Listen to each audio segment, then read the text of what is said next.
Est-ce que vous avez des conseils pour les personnes qui voient un petit peu comment vous vivez, ils veulent aussi le faire. Bon, comment ils font? Quelle est l'étape 1, l'étape de départ? Par où je commence en fait? Se lancer. Se lancer, se former et persévérer. Et tu t'es pas formé? Ouais, il avait des bases. J'avais des bases. Et je pense que tu as aussi commis pas mal d'erreurs, comme tu m'as dit, tant que tu as créé. Énormément d'erreurs.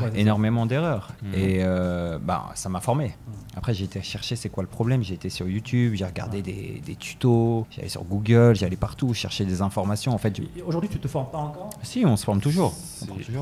Des formations payantes, des formations payantes, des coachings. Donc ton mindset a plus ou moins changé par rapport à ça. Ouais. Okay. Parce qu'au début, je pensais C'était quoi l'idée que tu avais au début? C'était des arnaques? C'est quoi? Non, pas du tout.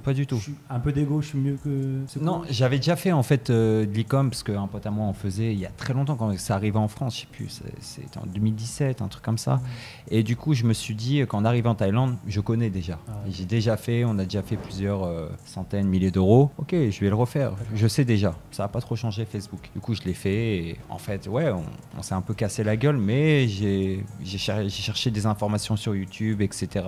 Ça a été. Mais après, par la suite, tu te rends compte que l'e-commerce, ça va très vite.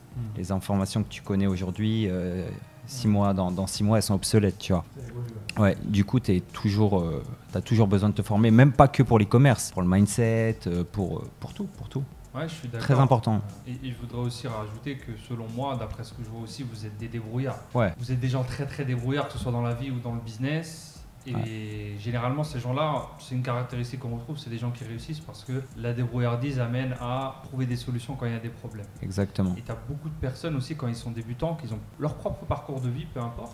Ils ont souvent fait une carrière classique dans le salariat, on va dire, grosso modo, dans un cocon. Chacun a sa situation, mais tu es quand même dans un cocon dans le salariat.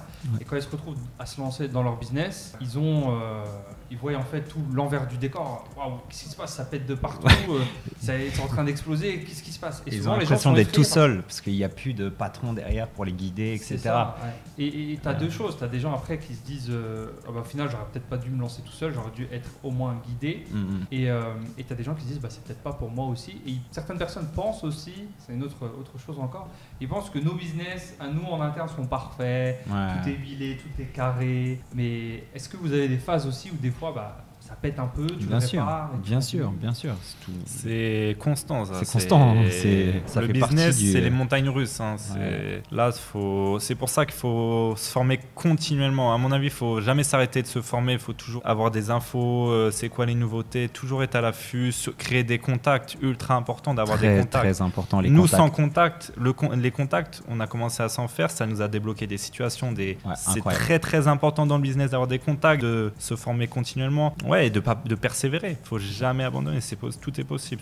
Comment on crée ces contacts? Vous avez des astuces pour les gens qui ne sont pas forcément en Thaïlande, qui sont en France? Sur Internet, il y a énormément de groupes Facebook. Par exemple, quand on prend une formation, je pense que vous l'avez aussi, il y a des groupes Facebook, tout le monde se parle. Par exemple, comment tu trouves ma boutique? Je le vois souvent, tu vois.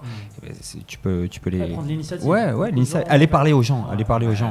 Même si des fois, c'est pas facile, mais sortir de sa zone de confort, envoyer un message, même à 1, 2, 3, 4, 5, 6 personnes, et il y a quelqu'un qui va te répondre. C'est une chose qui nous a fait exploser, nous, c'est que on a commencé chacun de notre côté. Mais le jour où on a commencé à échanger, on s'est créé un petit groupe à 4. Chacun avait sa propre boutique et on faisait que networker, échanger. Voilà, moi j'ai découvert ça, moi j'ai trouvé ça. Et c'est comme ça qu'il y a eu les premiers résultats. C'est très important. Alors que lorsque j'étais tout seul, je ramais à fond, tous les business marchaient pas. Parce que tu peux pas être partout, que là 4 personnes, ils vont aller chercher des informations différentes et tu les rassembles et ça va beaucoup plus vite, tu gagnes du temps. Si vous avez aimé ce clip, cliquez ici pour voir d'autres clips. Sinon, cliquez ici pour voir l'épisode en entier. Ciao, ciao.